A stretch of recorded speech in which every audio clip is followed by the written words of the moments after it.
Marine Le Pen, bonsoir. Une toute première question, où sommes-nous? Bonsoir, écoutez, je suis ravi de vous accueillir dans cette maison de la Trinité-sur-Mer qui est notre maison familiale. C'est ici que mon père est né. Je crois d'ailleurs pouvoir vous dire qu'il est né à peu près à l'endroit où je me trouve, puisque à l'époque, les naissances se faisaient à la maison. J'ai connu cette maison telle qu'elle était à l'origine, c'est-à-dire avec un sol en terre battue, avec un point d'eau, qui n'était pas une douche à l'époque, mais un robinet. Vous voyez, on se lavait encore au broc. Ça peut paraître lointain, et pourtant c'était il y a, somme toute, pas si longtemps que cela, et c'est une maison auquel, bien entendu, nous sommes, et je suis extrêmement attaché parce que c'est ici que je puise mes racines. Puisqu'on est aux temps historiques, restons-y. C'était, j'imagine, aussi la destination des vacances. Est-ce que vous vous souvenez d'une anecdote particulièrement marquante de cette période de l'enfance et des vacances? Oui, justement, des vacances avec, somme toute, très peu de confort, mais beaucoup de chaleur. C'était une ambiance très familiale. Nous l'avions en règle générale, vous voyez, avec un tuyau dans le jardin.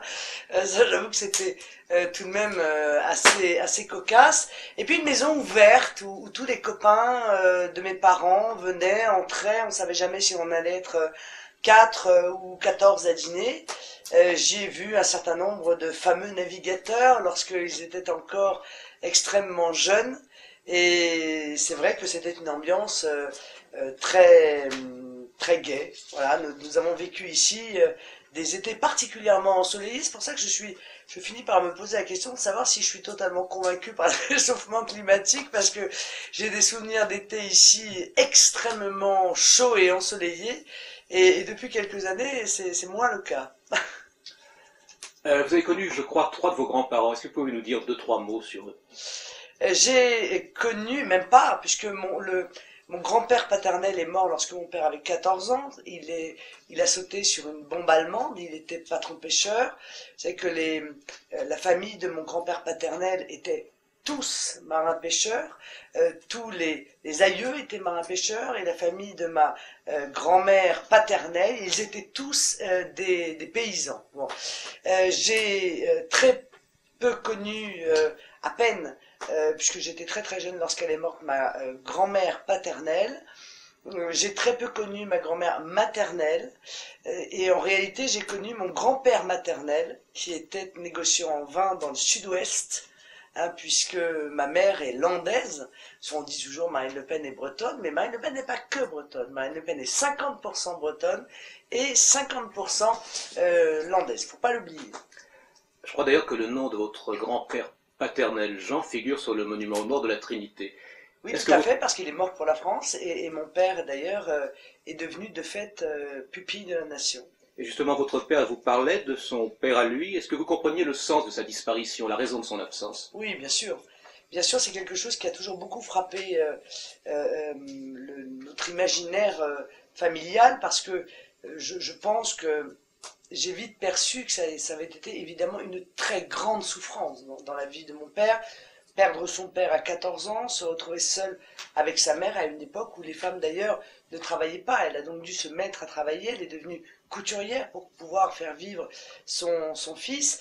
Et cette adoption de la nation, qui a été la conséquence de la perte pour mon père de son propre père, a été quelque chose de très constitutif, hein, de son caractère, de sa vision, de son attachement aussi probablement à notre patrie. Il nous a évidemment, au travers de l'histoire de mon grand-père, transmis cet immense amour, et c'est peut-être cette profonde reconnaissance aussi. De votre grand-père et de votre père, je passe à vos sœurs. Vous êtes, je crois, la cadette des 3. Non, je suis la Benjamine. La Benjamine, autant pour moi. Et en tant que Benjamine, est-ce que vous avez le souvenir, ou est-ce que vous avez eu le sentiment d'une rivalité d'enfants, ou est-ce que vous étiez entre vous unis comme au front, si je puis dire? Oh, nous étions comme tous les enfants du monde, c'est-à-dire qu'on s'est beaucoup battus entre sœurs, parce qu'il y a des âges où on est comme chien et chat. Moi-même qui ai 3 enfants, je sais qu'il y a des périodes où c'est pas toujours facile de faire régner l'harmonie dans la fratrie, mais très rapidement, atteint l'âge de 15-16 ans, nous sommes devenus extrêmement proches, les meilleurs amis du monde. Je parle souvent de ma sœur Yann en indiquant que c'est quasiment ma jumelle, parce que nous avons fait beaucoup de choses ensemble, nous ne sommes quasiment pas quittés. Ma sœur aînée, Marie-Caroline, je n'avais pas les mêmes rapports avec elle parce que elle avait 9 ans de plus que moi, et par conséquent, imaginez quand elle avait 19 ans et qu'elle était partie en Angleterre ou aux États-Unis faire des études. J'avais moi-même 10 ans, j'étais encore très jeune, donc c'est un peu plus tard que nous avons recréé, presque devenus adultes, des liens plus proches. En ce qui concerne votre mère, comment vos sœurs et vous-même considériez son élégance, sa beauté? Est-ce que cela vous impressionnait? Est-ce qu'elle constituait un modèle en ce sens? Ah oui, incontestablement. C'était une femme, et c'est toujours d'ailleurs, une femme d'une très très grande beauté, mais pas seulement. Euh, Elle avait beaucoup d'humour, c'était quelqu'un qui était apprécié, c'était une bonne amie, c'était en même temps une aventurière, puisque ils ont ensemble, mon père et ma mère, traversé les océans, le Pacifique, l'Atlantique. C'était quelqu'un de très gai, de très facile à vivre, et elle était un pilier tout de même de l'ambiance, hein, de la maison, que ce soit d'ailleurs ici ou à Paris. C'est vrai que pour nous, c'était incontestablement un modèle. Elle était non seulement belle, mais elle avait surtout une grâce qui est peu commune et qu'elle a conservée d'ailleurs. Vous venez d'évoquer les croisières familiales. C'est donc qu'avec votre père, vous avez eu en quelque sorte le baptême de la mer.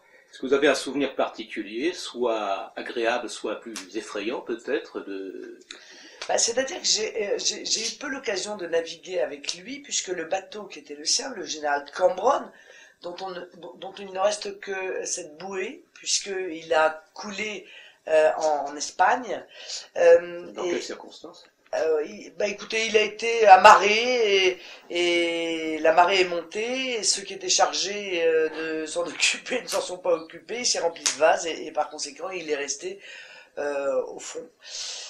Et donc, si vous voulez, après, mes parents sont partis faire des croisières, mais des croisières où ils nous emmenaient pas, on traverse pas le Pacifique et l'Atlantique avec des enfants de l'âge que nous avions.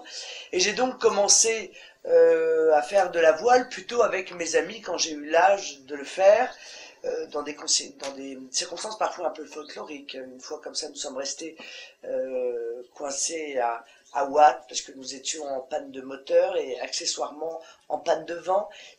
Il y avait pétole, comme on dit ici, et j'ai dû appeler, c'est ça, et j'ai dû appeler mon père le soir en disant, écoute, on est coincé à Watt. Je suis pas toujours sûr, même aujourd'hui, qu'il m'ait cru, alors que c'était la stricte vérité, voilà.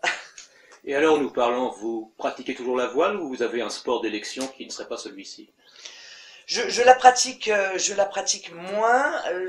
J'aime tous les, si vous voulez, j'aime tous les sports marins. Voilà, la voile, le bateau à voile, le bateau à moteur, le ski nautique. Voilà, la mer est quand même mon élément. Je veux presque dire que c'est inscrit dans mes gènes, si ce n'est dans le prénom que je porte. Donc tout ce qui tourne autour de la mer, évidemment, m'attire tout particulièrement. Mais j'ai moins l'occasion qu'avant de pouvoir faire des croisières comme je le faisais. Et puis, je n'ai pas de bateau et bon, voilà. Donc je dépends aussi du bon vouloir des invitations qui me sont lancées. D'accord, mais est-ce qu'il y a un sport pour lequel un bateau n'est pas nécessaire que vous pratiquez avec plaisir aujourd'hui? Oui, bah, l'équitation. Moi, je suis tombée amoureuse des chevaux très jeune, hein. J'ai fait beaucoup d'équitation lorsque j'étais jeune, et j'ai passé d'ailleurs un certain nombre de galops. C'est le temps après qui m'a manqué pour continuer, mais il m'arrive encore de trouver quelques espaces pour pouvoir m'adonner à ce hobby, mais c'est vraiment quelque chose qui est, voilà, que j'apprécie énormément. C'est un lien particulier que j'ai avec les chevaux. Puis je trouve que l'équitation, c'est un sport merveilleux parce que c'est une leçon. Voilà, c'est une leçon de vie, c'est une leçon de patience. C'est une notion de modestie aussi. Parce que quand vous êtes perché sur un animal qui fait 600 ou 700 kilos, permettez-moi de vous dire que ça n'est ni par la force, ni par la contrainte, que vous pouvez le mener. C'est par la douceur, c'est par la compréhension, une certaine fermeté liée à une certaine douceur. Voilà, tout ça c'est presque un apprentissage de la vie.